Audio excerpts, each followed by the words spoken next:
As you begin to consume cloud services, it is critical that you understand the shared responsibility model.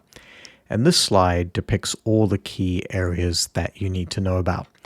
Now, in the 10,000-foot overview, we covered SaaS, PaaS, and IaaS briefly to prepare you for the section, and we will go through them in more detail as they are part of the curriculum as well.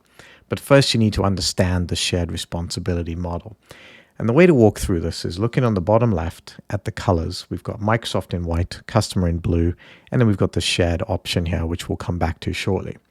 If you take a look at the bottom, responsibility transfers to cloud provider for physical hosts, physical network, and physical data center.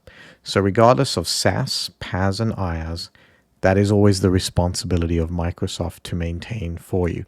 They control physical access to the data centers, key cards, etc.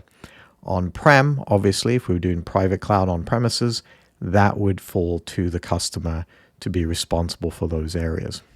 Now, as you move up and we get to the operating system, things start to change.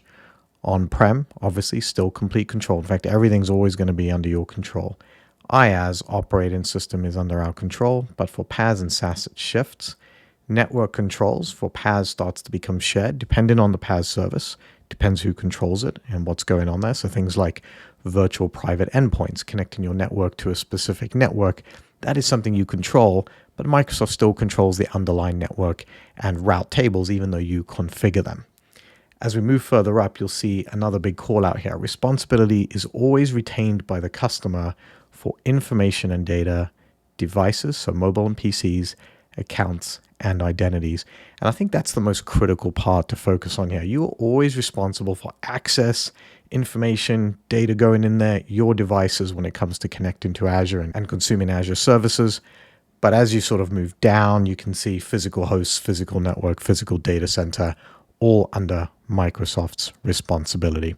So make sure to memorize this, make sure to understand this in detail. It's a critical component of any cloud service.